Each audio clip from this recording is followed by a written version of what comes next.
Chers téléspectateurs de Passé Présent, je suis très heureux de vous retrouver après 2 mois de confinement.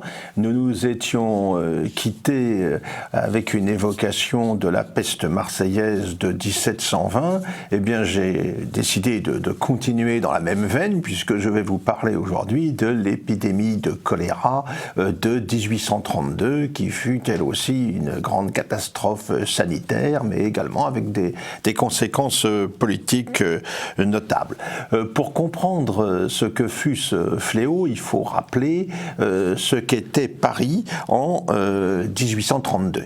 Une ville de 785 000 habitants à l'époque, divisée en 12 arrondissements, eux-mêmes divisés en quartiers, et une ville surtout où les inégalités sociales sont particulièrement lourdes.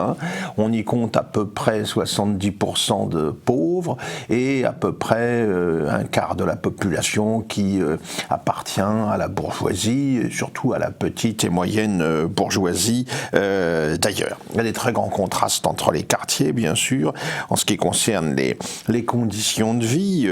Les conditions de vie du plus grand nombre qui sont marquées par la malnutrition. Il y a des problèmes d'alimentation quant à sa quantité, quant à sa qualité. Il y a des problèmes de logement, évidemment, des logements qui sont suroccupés. Il y a des problèmes d'hygiène absolument effrayants au regard de nos critères d'aujourd'hui. Il y a des problèmes d'alimentation en eau.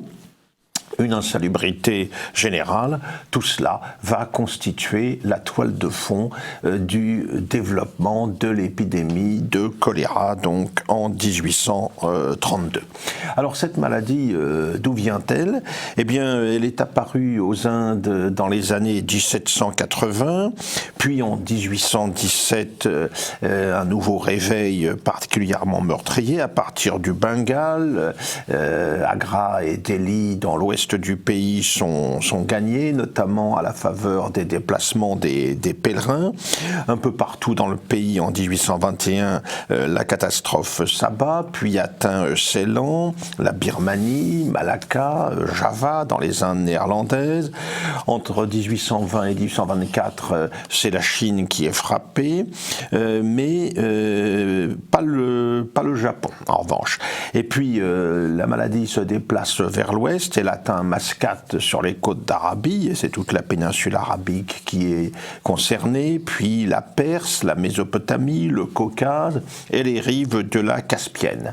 Le fléau semble s'arrêter en 1824, mais il y a un nouveau départ au Bengale en 1826, et l'épidémie gagne l'Afghanistan, la Perse, les côtes de la mer Noire, la Russie, l'Empire ottoman, le nord des Balkans, la Moldavie, puis la Bulgarie, puis la Hongrie. En 1831, c'est toute la Russie qui est affectée, y compris la Finlande, qui fait partie à l'époque de l'Empire russe. À la faveur du soulèvement polonais, les déplacements de troupes russes dans ce pays font que l'épidémie gagne l'Europe orientale. Dans le même temps, le pèlerinage de la Mecque de 1831 entraîne une dissémination générale de l'épidémie au Proche-Orient. Ensuite, c'est l'Europe orientale qui est de nouveau frappée, à Riga, à Danzig, à Hambourg, en octobre 1831. Alors on s'inquiète, il y a une mission de médecins français qui est envoyée sur place pour essayer d'évaluer le danger, mais quand elle va rentrer pour présenter son compte-rendu, l'épidémie est déjà là, puisque nous sommes à ce moment-là en avril 1832.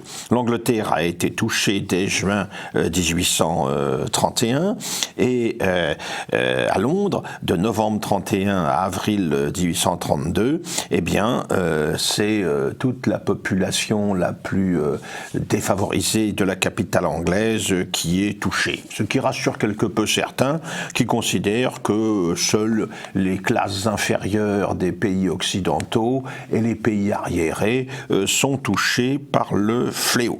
fléau porté par un bacille, le Vibrion cholérique, qui sera découvert plus tard par le grand bactériologiste allemand Koch, qui se développe à partir d'une température de 37 degrés, qui vient donc de pays suffisamment chauds et qui a tendance à disparaître à la faveur de l'hiver. La transmission se fait d'homme à homme, à la faveur également de la pollution des eaux. Les mains sales sont un vecteur de transmission. De manière générale, la misère physiologique, la disette, l'insalubrité favorisent le développement de la maladie. La prévention va être en France tout à fait dérisoire. Le ministre du Commerce et des Travaux publics, Dargout, est chargé de la mission. Il est chargé de la santé publique également. Il s'appuie sur un Conseil supérieur de santé du Royaume et sur l'Académie de médecine, et puis sur des commissions d'arrondissement et de quartier, mais on y voit très peu clair au départ face à la maladie. Il y a tout un débat même sur la contagion, sur la nécessité de l'isolement. Il n'y a pas d'unanimité sur la question, et un écrivain comme Mérimée peut parler de niaiserie de la contagion à propos de cette épidémie de choléra qui menace. Le préfet de police, Gisquet, veut rassurer la population et donne ainsi quelques conseils. Manger du poisson, par exemple, on se demande pourquoi. Prévoir de garder le linge propre et au sec. Bon, on va également faire la chasse aux saltimbanques soupçonnés d'être des vecteurs possibles de l'épidémie, et on va réserver 200 lits dans les hôpitaux, ce qui va se révéler, on s'en doute, tout à fait insuffisant. De manière générale, c'est une certaine insouciance qui prévaut tant que le mal n'a pas frappé. C'est le carnaval accompagnant la mi-carême qui va être le point de départ de la catastrophe. Des gens sont pris de malaise, leur visage prend une teinte bleuâtre et on constate les premiers décès à l'Hôtel-Dieu le 26 mars 1832. Il y a déjà eu quelques cas au cours des semaines précédentes, mais on ne les a pas formellement identifiés. En tout cas, le 28 mars, on a 22 cas. Le 31 mars, on en a 300. Le 1er avril, tous les quartiers sont touchés. Alors, le journal des débats se rassure encore en disant que ce sont les classes pauvres qui sont victimes de l'épidémie. Mais dès le 2 avril, on compte 100 décès par jour. Le 3, c'est 200. Le 5, c'est 300. Le 9 avril, 1200. 1200 cas sont révélés. Il y a 814 morts dans la journée. Le 14 avril, on compte 13 000 malades et 7 000 morts. Donc, les dégâts sont considérables et à la fin du mois d'avril, on approche déjà les 13 000 morts.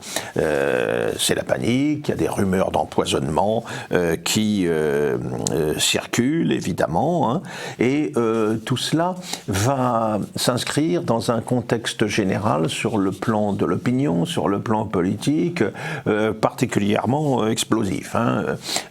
Paris a été le théâtre, on le sait, de la Révolution de 1830, qui a déçu finalement bon nombre de ses acteurs.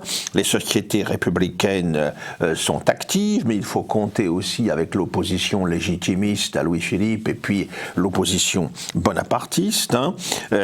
Par exemple, on a vu l'année précédente, en février 1831, à l'occasion d'un service donné en l'église Saint-Germain-l'Auxerrois à la mémoire du duc de Berry assassiné en 1820, service donc organisé par les légitimistes. Eh bien, il y a eu une puissante réaction de la foule, des manifestations. Tout ça a débouché sur le sac de l'archevêché, la mise à sac de l'archevêché. Quelques semaines plus tard, le 5 mai 1831, les bonapartistes se sont rassemblés au pied de la colonne Vendôme. En novembre 1831, à Lyon, c'est la révolte des Canuts. Il y a à ce moment-là, cette année-là aussi, un incendie qui se déclenche à Notre-Dame, une émeute de chiffonniers en mars 1832 qui est vigoureusement réprimée. Il y a une révolte à la prison de Sainte-Pélagie. Il y a donc un climat explosif qui, évidemment, va encore s'alourdir du fait de l'épidémie de choléra, avec toujours cette rumeur d'empoisonnement qui agite la population, qui s'en prend parfois même aux médecins, accusés soit d'être incapables, soit d'avoir par leur impéritie contribué à la contamination du peuple. À la fin avril, il y a un léger mieux, mais la question du départ de Paris est posée. Certains songent à se retirer dans leur campagne pour échapper aux effets de l'épidémie, ce qui était souvent la meilleure parade pour ceux qui le pouvaient à cette époque pour faire face à la maladie. On voit par exemple les maçons creusois qui venaient traditionnellement travailler dans la capitale retourner chez eux pour échapper au fléau qui répand donc la terreur. Le fait que la maladie se traduise par un teint plus ou moins bleuâtre de ses victimes est à l'origine de l'expression de peur bleue qui s'impose à l'époque. Louis-Philippe, quant à lui, roi des Français depuis 1830, refuse de quitter Paris. Ce serait évidemment un très mauvais signal envoyé à l'opinion. Son ministre Casimir Périer ne veut pas qu'il aille au chevet des malades, mais en revanche, le 1er avril, le duc d'Orléans est à l'Hôtel-Dieu avec Casimir Périer, avec le ministre d'Argout, avec le préfet Gisquet, avec Élie Doissel, président du Conseil supérieur de la santé. Le duc d'Orléans va récidiver au Val-de-Grâce le 10 avril, puis c'est d'Argout le 14 avril à la Pitié. Le 2 avril, c'est à l'Hôtel-Dieu que se rend l'archevêque de Paris, Monseigneur de Quélen, et puis ensuite à l'hôpital de la Pitié également, puis à l'hôpital Saint-Antoine. On le voit, les dirigeants, les élites de l'époque essaient de manifester de l'empathie, de la compassion pour les victimes. Mais pour d'autres, Paris, en fait, ne fait que subir la punition divine, cette ville rebelle, cette ville toujours prête à basculer dans la révolution. La punition divine intervient par l'intermédiaire du choléra. Casimir Périer, le président du Conseil, le Premier ministre, est contaminé. Il est remplacé au ministère de l'Intérieur qu'il occupait par Montalivet. Sébastiani, qui est aux Affaires étrangères, meurt, mais c'est d'une apoplexie. Mais tout cela vient s'inscrire dans le même contexte. L'amiral de Rigny, le vainqueur de la bataille de Navarin en 1827 est contaminé à son tour. Le comte d'Argout, ministre du Commerce et de la Santé, l'est aussi. Les dirigeants du pays, la tête du pouvoir, est également frappée. Alors, quelles sont les réactions face au fléau? Elles sont largement insuffisantes, au moins au début. On lave les rues, on donne des conseils en matière d'hygiène, on essaie d'augmenter le nombre de lits en réserve, mais là, les autorités sont rapidement dépassées, même si l'on crée en 15 jours 1500 lits supplémentaires. Des hôpitaux temporaires sont aménagés. On mobilise 1500 médecins, dont 30 trouveront la mort d'ailleurs, et 1600 étudiants en médecine, dont 12 trouveront la mort du fait de leurs interventions auprès des malades. Le pic de l'épidémie est atteint le 18 avril, avec 445 morts. On ne sait même plus que faire pour les enterrer. On manque de de corbillards, ce sont des fourgons d'artillerie qui sont rassemblés pour emmener les cadavres, et le comble de tout cela, les fossoyeurs inquiets pour leur propre santé se mettent à ce moment-là en grève. Et puis le carnet nécrologique s'alourdit, le savant Cuvier, le paléontologue, meurt. Alors ce n'est pas du choléra, mais évidemment on attribue sa mort à l'épidémie. Casimir Périer, lui, va mourir du choléra le 16 mai. Et il est inhumé quelques jours après Cuvier. Et puis, pour couronner le tout, une deuxième vague s'abat sur la capitale en juillet, avec à ce moment-là 700 morts par jour. Hein. Alors, il y a une générosité privée qui s'exerce quand même. On a parlé de Monseigneur de Quelen, l'œuvre des orphelins de Saint-Vincent de Paul se mobilise. Il y a aussi des escrocs, des charlatans qui, à coups de remèdes miracles, essaie de tirer parti de la situation. Et puis, en juin, eh bien, on apprend la mort du général Maximilien Lamarque, qui était une figure de l'opposition républicaine. Ces obsèques ont lieu le 5 juin. Elles rassemblent de 30 à 50 000 manifestants et elles vont être l'origine d'émeutes. C'est la fameuse émeute du cloître Saint-Méry qui a été immortalisée par Victor Hugo dans Les Misérables, hein, émeute qui entraîne une répression tout à fait sévère. On a encore, en juin, 15 à 20 morts par jour du choléra. Donc la chose n'est pas encore réglée, même si l'épidémie a commencé à s'atténuer au début mai. Il y aura des recrudescences ailleurs. On comptera encore 225 morts le 18 juillet. La deuxième vague sera plus courte et moins meurtrière que la première, mais elle n'engendre pas moins une grande panique. On ouvre à ce moment-là 2500 lits supplémentaires pour faire face. Alors quel va être le bilan de ces 189 jours d'épidémie, ces 27 semaines du 26 mars au 29 septembre?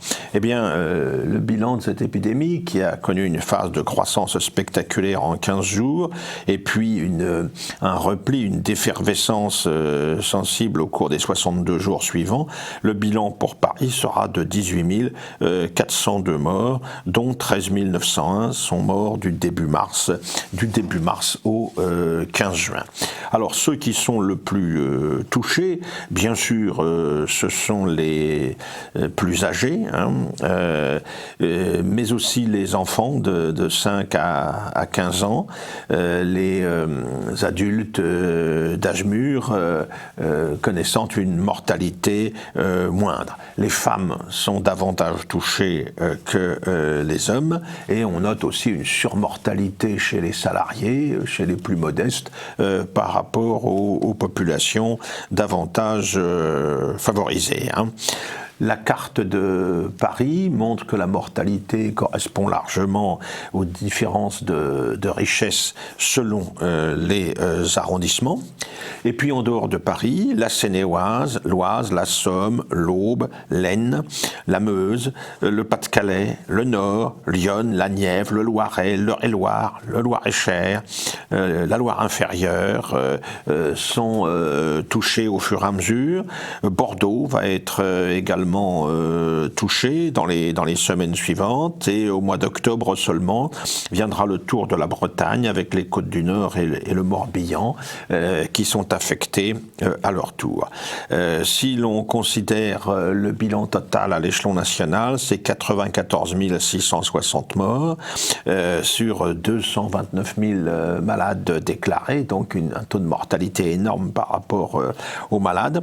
50 départements ont été concernés, ont été touchés. On aura un renouveau de l'épidémie en 1833, mais c'est davantage à ce moment-là la Hongrie, le Portugal qui sont touchés, l'Amérique du Nord également. En 1834, le choléra fera encore un peu plus de 3000 morts à Marseille. Et puis, au bout du compte, on aura un réveil encore en 1849, avec 19 000 victimes, en 1853-54 avec 7800 victimes, en 65-66 avec 11 008 victimes, en 1873 avec 854 morts, et en 1884 avec un peu moins d'1 millier de morts. En fait, le fléau a été vaincu, c'est en grande partie à cause des progrès de l'hygiène, et pour ce qui concerne Paris, en raison de la révolution haussmannienne qui a transformé une ville particulièrement malsaine en une grande capitale moderne, sous le Second Empire.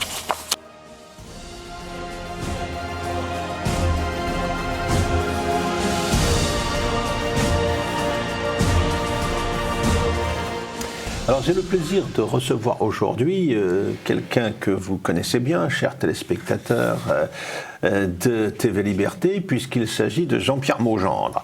Jean-Pierre Maugendre, qui est l'animateur de Renaissance catholique, un mouvement qui a accompli depuis maintenant près d'une trentaine d'années un remarquable travail sur le plan intellectuel, sur le plan idéologique. Et ce travail, eh bien, il s'opérait principalement à la faveur, à l'occasion des universités d'été organisées par ce mouvement, par cette communauté, et ces universités d'été qui ont été au nombre de 28 depuis 1992. Alors malheureusement cette année, du fait des événements, il y avait un programme tout à fait intéressant, puisque le thème de l'université d'été, c'était naissance d'une religion, l'écologie. Mais encore une fois, du fait des événements, eh bien cette manifestation est reportée à l'année suivante, mais nous en parlerons, d'ailleurs nous en reparlerons le moment venu. Alors aujourd'hui, j'ai invité Jean-Pierre Maugendre parce que Renaissance catholique vient de publier, souvent ces publications interviennent avec un certain retard par rapport à la date des universités d'été elles-mêmes. Une phase de maturation. Il s'agit ici de l'université d'été qui s'est tenue en 2010, près de Tours, mais une université d'été d'un intérêt majeur, puisqu'elle était consacrée à l'identité nationale, avec un certain nombre d'intervenants, comme par exemple Anne Bernet, qui évoque Saint-Martin, l'évangélisateur de la Gaule, Arnaud Gère, qui nous parle du catholicisme dans l'identité française, Hilaire de Crémier, qui évoque la naissance du sentiment national, Claude Rousseau, qui se demande si la révolution et les droits de l'homme font partie de l'identité française, Maxence Écart pour les mythes de l'identité française, Henri de Lesquen, qui tire les leçons de l'œuvre de Jacques Dupaquier concernant la composition de la population française, Christophe Dickès qui évoque Bainville, votre serviteur qui évoque Braudel, Jean-Yves Le Gallou, que vous connaissez bien, qui évoque l'immigration-invasion, Bruno Gollnisch qui regrette le démantèlement de la souveraineté française, et enfin Jean-Pierre Maugendre lui-même qui explique pourquoi il faut défendre aujourd'hui l'identité nationale. Donc vous voyez, un programme extrêmement riche dans un volume qui fait 330 pages même, donc de la matière à réflexion qui sera très utile pour les lecteurs de la période des vacances. Alors d'abord, Jean-Pierre Maugendre, peut-être quelques mots concernant ces universités de Renaissance catholique. Quelle a été l'origine de cette manifestation? Comment tout cela s'est mis en place? Et comment tout ça s'est installé de manière quasi institutionnelle avec un succès régulier et grandissant? Alors la première université d'été a lieu en 1992. Oui.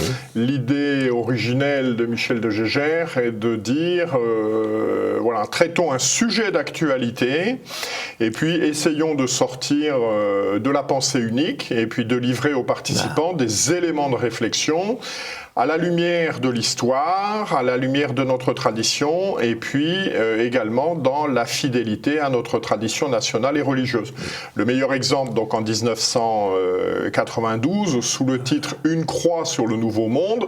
Donc 1992, c'est l'anniversaire de 1492, le 5e centenaire, et en fait, tous les médias bruissaient de deux éléments majeurs.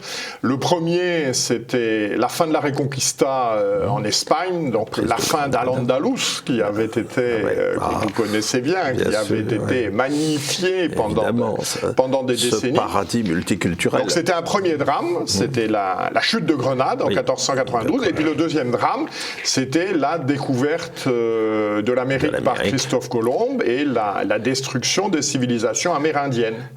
Et bien dans ce cadre-là, avec des contributeurs, en particulier comme Jean Dumont, aujourd'hui décédé, nous avions essayé en tout cas à notre place de rétablir la réalité en disant d'une part que la fin de la Reconquista c'était pas la fin du monde et puis que d'autre part les civilisations amérindiennes n'étaient pas le paradis sur terre tel qu'il est décrit par certains. Voilà, donc on était bien dans cette logique, un débat d'actualité sur lequel on cherche à jeter un regard objectif. Il n'est pas question de faire du passé une légende dorée, mais il est question de sortir des poncifs et de la pensée unique pour découvrir la réalité à laquelle nous sommes confrontés. Et je rappelle d'ailleurs, après cette première université d'été de 1992, dont je garde un souvenir ému, une autre université en 1998 qui portait sur la repentance par rapport à ce que vous venez d'évoquer et aux sanglots généraux que suscitait l'anniversaire de la chute de Grenade ou l'anniversaire de la découverte du Nouveau Monde.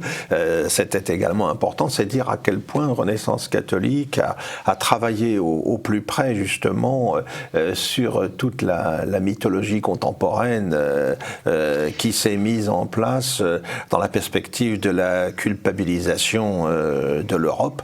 Et en cela, vous avez accompli un travail tout à fait remarquable dans un combat pour l'histoire plus nécessaire que jamais. Alors si on donne quelques éléments, quelques chiffres pour donc les actes publiés aujourd'hui, donc on a 20 volumes correspondant à 20 universités d'été. Sur 28, donc ça va. Voilà, 20 sur 28. Il y a un peu de retard. Il y en a deux qui sont très avancés. Il y a un peu de retard, on en sortira un pour la fête du livre. Le décrochage n'est pas complet. Ces 20 volumes représentent 7200 pages, correspondent à 260 contributions de 110 auteurs différents. Voilà, ce qui représente, alors c'est un peu pompeux, mais vraiment la volonté de bâtir une contre-encyclopédie, c'est-à-dire de répondre aux défis d'aujourd'hui en fonction des éléments que je livrais tout à l'heure.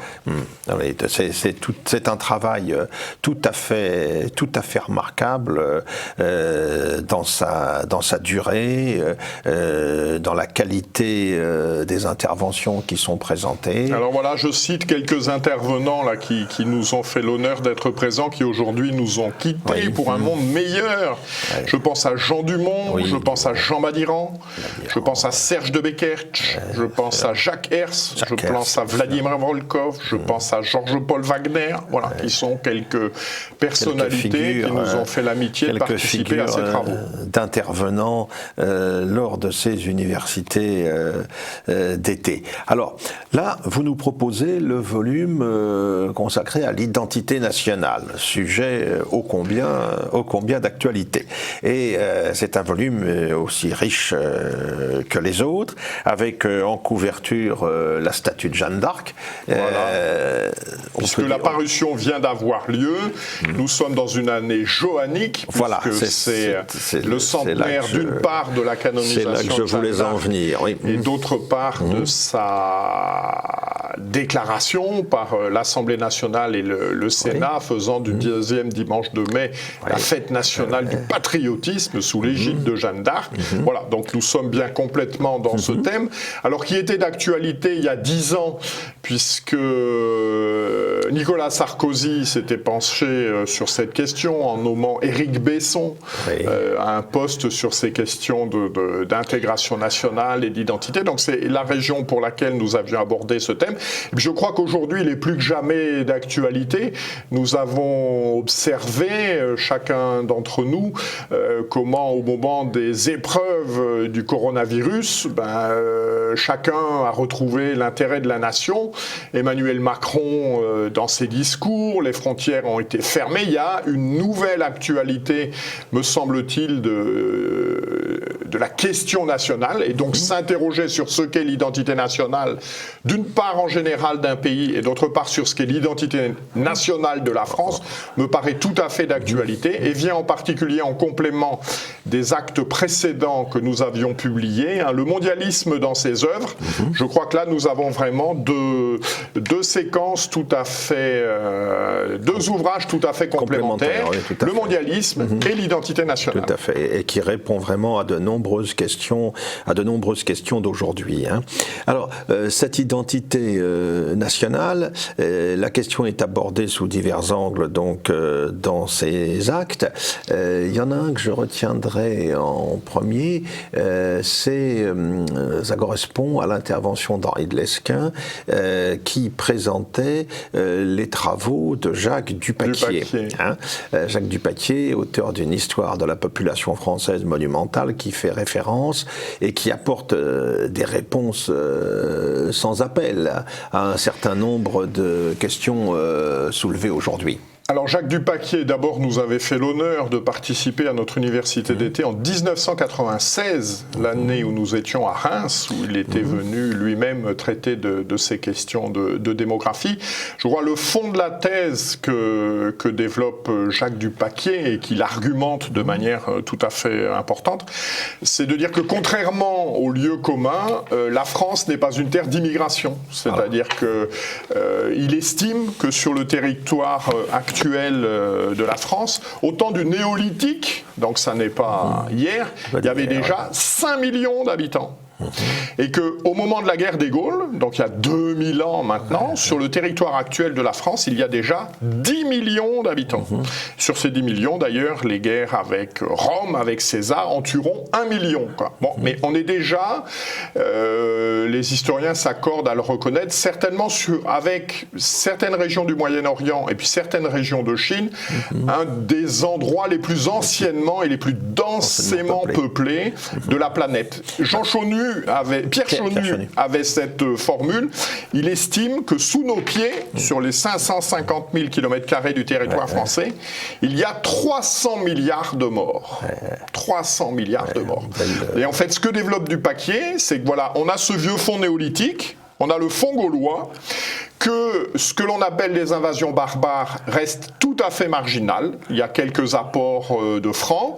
L'apport un petit peu plus conséquent qui se produira, mais qui sera très limité dans une région, c'est l'apport des Normands, en Normandie. Quelques apports arabes dans le sud de la France. Mais jusqu'au 19e siècle, jusqu'au milieu du 19e siècle, ce fond reste identique. C'est-à-dire que ce fond se perpétue, se développe, pour aboutir à la situation dans laquelle on se trouve au milieu du 19e siècle. Et c'est à partir de la deuxième moitié du 19e siècle que commence à être perceptible une immigration qui est une immigration étrangère, qui en fait est liée à un phénomène bien simple, c'est que c'est l'entrée dans la transition démographique de la France, qui a été très précoce. Que l'on estime qu'elle démarre en fait au milieu du XVIIIe siècle, à partir de 1750, alors que des pays comme l'Allemagne ou l'Italie en un siècle voient leur population doubler ou tripler, la population de la France, elle n'augmente que de 30 ou 40%. Donc il se crée une zone de basse pression démographique, et à ce moment-là, il est fait appel, c'est vrai, à des populations limitrophes, des Italiens, des Polonais, des Belges. Tout ça se confirmera donc au moment de la guerre de 14, après la guerre de 14. Et puis à partir de la Seconde Guerre mondiale, une immigration qui devient elle aussi plutôt espagnole et portugaise. Et à partir de 1960, mais c'est un phénomène tout à fait nouveau, une population qui devient nord-africaine et africaine, avec la différence de nature, Henri de Lesquen y insiste bien, Jacques Dupaquier y insiste bien, c'est qu'on a là un phénomène différent sous deux aspects. Le premier aspect, c'est que ces gens procèdent d'une autre ère civilisationnelle. Voilà, les Espagnols, les Portugais, les Polonais, les Belges, les Italiens, ben, ils étaient deux nationalités différentes, mais ils participaient de la civilisation chrétienne, donc il y avait des points communs. Première différence majeure. Et deuxième différence majeure, cette immigration qui jusqu'ici était une immigration de travail, c'est-à-dire que les hommes venaient seuls, et on estime d'ailleurs que entre un tiers et la moitié repartaient chez eux. Ils venaient, ils avaient travaillé 5-10 ans, puis ils repartaient. À partir des années 60, cette immigration de travail devient une immigration de peuplement, en particulier avec les mesures prises par Jacques Chirac sur le regroupement familial. Voilà, donc on a un phénomène là qui est tout à fait nouveau et qui contribue à changer, il suffit de se promener dans le métro, le visage de la France.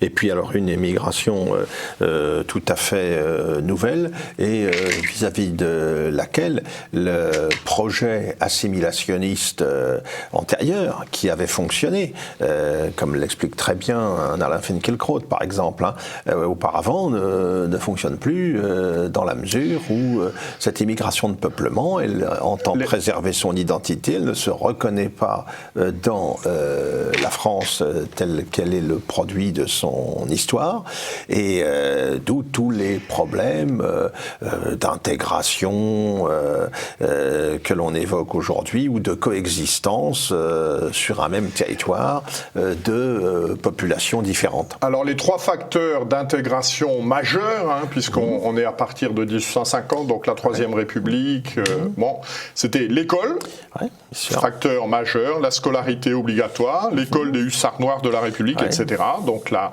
religion de la France, je dirais, l'école, l'armée, avec un service militaire qui durait 1 an et demi, 2 ans, la loi des 3 ans, etc. Bon, les gens qui souhaitaient participer à notre destin... Il y avait un brassage naturel qui s'opérait dans ces conditions-là. Étaient assimilés de cette manière. Et troisième facteur, puisqu'on a quand même des populations qui, pour leur grande majorité, sont catholiques, c'est le rôle intégrateur de l'Église catholique aussi, de les faire participer à la vie paroissiale, etc. Et d'une certaine manière, plus récemment, le rôle intégrateur qu'a joué d'une certaine manière le Parti communiste. Voilà. Et puis, alors c'est une thèse, les syndicats. Malgré son internationalisme, il a joué un rôle d'assimilation d'une partie des populations concernées. Voilà. Et donc à partir des années 60 et 70, tous ces facteurs d'intégration disparaissent. C'est l'école publique ne sait plus quoi transmettre, ne sait pas exactement quelle est son identité.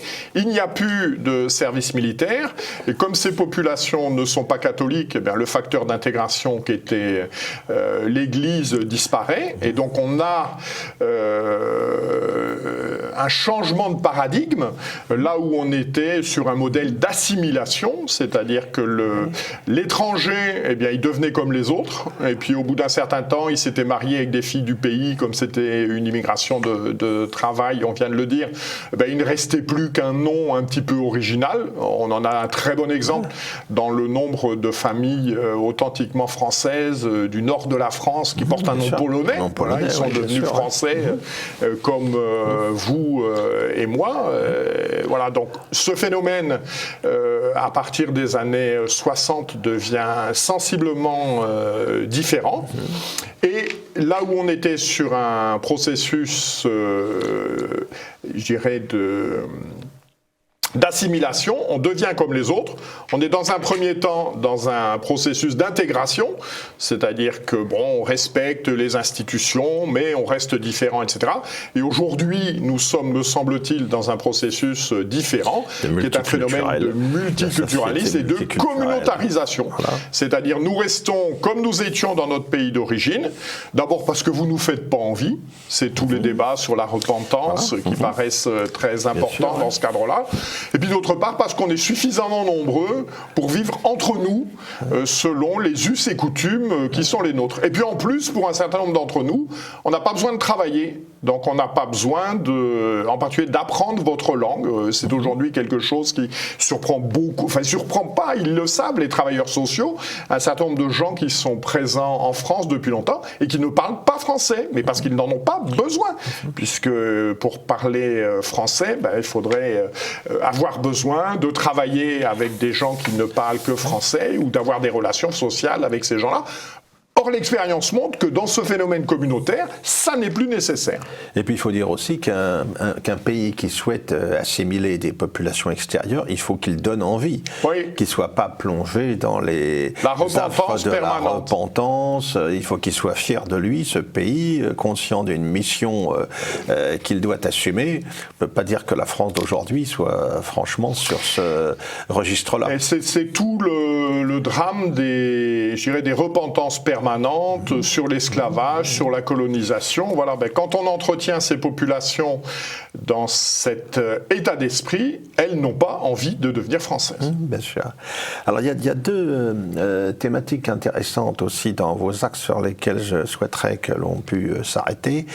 C'est d'une part la part du catholicisme dans l'identité française et d'autre part cette question des droits de l'homme, de l'étave des Lumières, présentée aussi comme consubstantielle à l'identité française. Alors, pour ce qui concerne le catholicisme, vous faites confiance, puisque vous êtes le porte-parole de cette cause ici à TV Liberté et l'un des animateurs principaux de Renaissance catholique. Que pouvez-vous nous dire à ce sujet-là ? Alors, nous avons une conférence sur le sujet tout à fait passionnante qui est celle d'Arnaud Jaïr. Et il commence par partir de la réalité. Et il dit, voilà, moi j'habite Montauban. Et à Montauban, les liens de l'Église catholique et de la nation sont visibles partout. Il dit tous les bâtiments administratifs sont soit des bâtiments épiscopaux, la préfecture, soit des bâtiments qui ont été confisqués à des communautés religieuses. Et pourtant, Montauban a été une citadelle protestante. Montauban est une citadelle protestante. Il y a quelques siècles. Et donc il dit, voilà, quand j'observe ma ville, quand je me promène, et voilà, quasiment toutes les institutions publiques un peu importantes, elles sont dans des bâtiments qui procèdent de l'Église. Et alors après, il insiste sur deux dates qui sont des éléments fondateurs de l'identité de la France et dans lequel l'Église joue un rôle considérable. C'est le baptême de Clovis en 496. Voilà, c'est la fille aînée de l'Église, c'est la première nation chrétienne d'Occident, puisque la première dans l'absolu, c'est l'Arménie. Bon. Et puis, bien sûr, nous sommes dans l'actualité, c'est l'épopée de Jeanne d'Arc. Voilà. Il dit, on a là deux mythes. Vous l'aviez évoqué également dans une université. Le mythe, ça n'est pas quelque chose de faux. Le mythe, c'est ce à quoi les gens croient et qui motive leur action. Le problème n'étant pas de savoir si c'est vrai ou si c'est faux, le problème c'est de savoir à quoi ils croient et en quoi ça va orienter leurs actions. Et puis fonder une communauté. Voilà, et il dit on a là deux mythes qui sont des mythes fondateurs de l'identité française et qui sont profondément imprégnés de catholicisme. Alors ça c'est un élément, bien sûr, on est dans les mythes fondateurs là, et le mythe de Jeanne d'Arc recoupe d'ailleurs la manière dont les historiens identifient les débuts, l'émergence du sentiment national. Parce qu'on a vu ce peuple qui s'est rassemblé sur ce territoire. Voilà, c'est ce que traite Hilaire de Crémieux, naissance du sentiment national. Tout à l'heure, mais la naissance du sentiment national, c'est évidemment tardif, hein, c'est lié aux circonstances, c'est lié à l'histoire, d'autant que nous sommes sur un territoire d'une part très vaste et avec des composantes très différentes. Hein, en France, on voit se rencontrer au départ le monde latin, le monde celtique, le monde germanique, rassembler tout cela, ce ne fut pas une mince affaire. Ça, c'est ce que nous dit Braudel, en particulier. Ce fut fait sur le plan politique, finalement, par la monarchie capétienne, les fameux 40 rois qui, en 1000 ans, firent la France. Hein. Mais derrière, il fallait aussi que la population eût une conscience de cela, même si tout cela pouvait s'exprimer à travers de grands mythes de référence. Et ça, le point de départ, semble-t-il, Colette Beaune l'avait remarquablement montré dans sa naissance de la nation France, c'est effectivement la fin du Moyen-Âge. Le choc de la guerre de 100 ans, voilà. l'épopée joannique, mais il va y avoir un deuxième temps aussi dans la cristallisation de l'identité française, c'est la Révolution. C'est la Révolution et la naissance de la nation, de la grande nation, comme l'on dit à l'époque, hein, où là, la France devient le vecteur d'une idéologie nouvelle, qui est celle héritée des Lumières, et qui apparaît en contradiction avec l'héritage catholique que vous donc évoquez. Là, nous retrouvons l'antagonisme qui en particulier a bien été étudié par Jean de Vigry dans son ouvrage sur les deux patries, où en fait il dit sous le terme de patrie, on regroupe deux réalités très différentes. Deux choses différentes. Voilà, il y a une vision qui est une vision traditionnelle. La patrie, c'est la terre des pères. C'est ce que l'on m'a transmis. Et ces terres, c'était bien sûr un patrimoine matériel. Ce sont des paysages, ce sont des monuments, c'est un aménagement de l'espace rural, etc. Et c'est aussi un mode de vie, et puis aussi ce sont des valeurs, c'est ce que je reçois. Voilà. La patrie, c'est la terre des pères, c'est ce que je reçois. C'est la conception traditionnelle. Et à partir de la Révolution française, se met en place une deuxième conception de la patrie. La patrie, ça n'est pas quelque chose que l'on reçoit. La patrie, c'est un contrat que l'on passe. La patrie, c'est un certain nombre de valeurs. Voilà. Liberté, égalité, fraternité, la déclaration des droits de l'homme et du citoyen, etc. Et ce qui fait que l'on est français, ça n'est pas que l'on participe d'un héritage, ça n'est pas que l'on est né ici, ça n'est pas que nos parents, depuis des siècles et des siècles, ont ensemencé cette terre, c'est le fait que l'on adhère à un certain nombre de valeurs. Voilà. L'exemple le plus connu, c'est celui d'Anacharsis Klotz, donc qui est prussien. Ouais. Il est prussien d'origine, mais il adhère aux droits de l'homme, et en conséquence de quoi il est français. Et les paysans vendéens qui, eux, n'adhèrent pas aux droits de l'homme, eux ne sont pas français et ne méritent que le rasoir national. Anacharsis Klotz qui se présentait lui-même comme un philanthrope cosmopolite.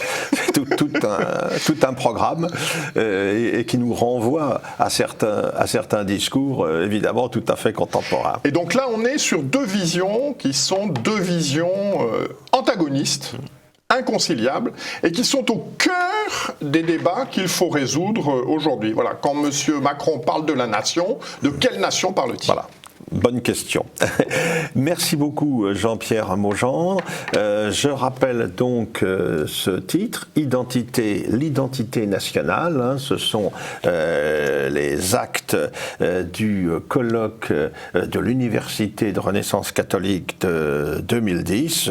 Un sujet qui est évidemment d'une brûlante actualité. Voilà, et que l'on peut retrouver donc sur le site Renaissance Catholique, renaissancecatholique.org, et puis chez votre libraire aussi, normalement. On peut se le procurer. Voilà, ce sont de bonnes lectures pour les mois à venir, et si vous ne pouvez pas venir à l'université d'été, vous pourrez lire ça. Et puis il y a d'autres volumes, hein, puisqu'il y en a une vingtaine déjà qui ont été publiés sur des sujets aussi divers qu'intéressants.